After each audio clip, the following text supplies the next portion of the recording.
Entonces, lo primero es que uno tiene que tener una manera, creemos nosotros, de evaluar la política energética. Y la mejor manera de hacerlo, creemos, es pensando en los objetivos que tiene. Si uno piensa de qué se trata la política energética, le queda más fácil saber si está haciendo las cosas bien o mal, si va por el camino correcto o no. ¿Y cuáles son esas cosas de esos objetivos, grandes objetivos de la política energética en Colombia? El primero, y quizá el más central, garantizar el suministro, seguridad del suministro, ¿qué es qué? Pues garantizar la disponibilidad continua de suficiente energía para atender la demanda. Eso es bastante evidente y es un tema central y quizá por el que más pasan al tablero y por el que más se preocupa y sufre uno cuando está en el Ministerio de Minas. Un segundo tema tiene que ver con la fiscalidad. ¿Y la fiscalidad qué es? Es tratar de maximizar el impacto positivo de la energía sobre las finanzas públicas. Pero esto no es solo recaudo, porque nosotros también subsidiamos y nosotros también tenemos unos temas regionales como vamos a ver ahora. Entonces la fiscalidad también importa. Un tercer tema tiene que ver con la competitividad y es las tarifas. Idealmente debería uno tener unos precios de energía que le permitan facilitar el desarrollo productivo, que le den competitividad. Luego tenemos los temas de eficiencia en el consumo, que esto es simplemente utilizar la menor cantidad de energía posible para realizar las tareas que tiene que hacer una economía. Luego vienen los temas de impacto ambiental, antes muy centrados en el impacto de los proyectos directos, si había, por ejemplo, contaminaciones, vertimientos, cierre de minas, ese era el foco, ahora muy metidos en las emisiones. Y por último, un tema de pobreza energética, que de lo que se trata es de que la energía pueda ayudar al máximo posible en la reducción de la pobreza. Entonces ahí tenemos 6 grandes objetivos.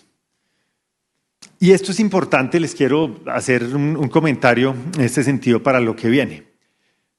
Lo primero es que las discusiones que uno normalmente ve en energía, lo que muestran, a mi modo de ver, es pesos diferentes que le da la gente a estos objetivos. Hay gente que dice, mire, aquí lo único que importa es la seguridad del suministro y la fiscalidad, y lo demás, por ejemplo, no debería tener tanto peso. O hay gente que dice, no, realmente el tema de emisiones es el que más pesa, inclusive podría pesar tanto o más que el tema de suministro.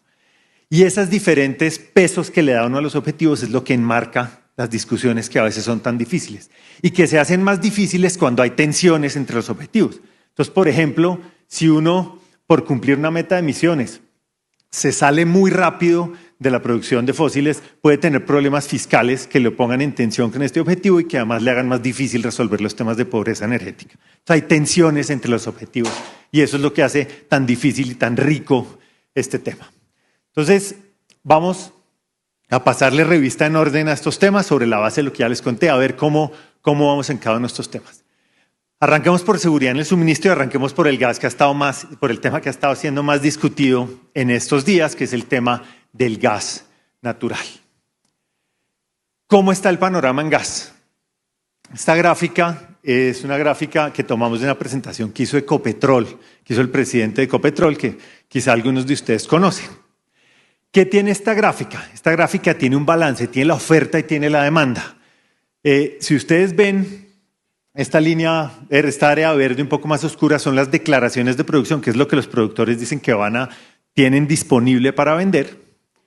Encima de eso vienen otras áreas de colores que completarían el resto de la oferta.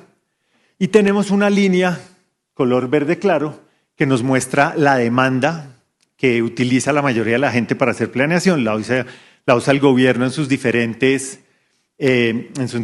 proyecciones, que es el escenario de demanda media de la UCME, el escenario de demanda promedio. Es un escenario que la tienen creciendo más o menos la demanda de gas a 0,4 hasta el 2030. Entonces, cuando uno ve lo que está pasando con la producción, lo que ve es que tiene unas declinaciones entre lo que hay disponible para la venta y lo nuevo que pueda venir de tierra, digamos, no del offshore, sino de tierra firme.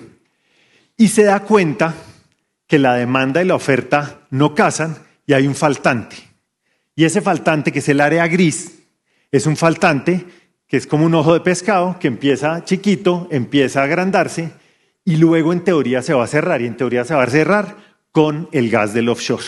Entonces lo que nos dice Ecopetrol es, tranquilos, que sí vamos a tener unos años donde va a haber unos faltantes, pero el offshore va a venir a salvar la patria a partir del año 27-28 y pues ciertamente en el año 30 ya va a ser capaz de cerrar todo el problema de faltante de gas que hay.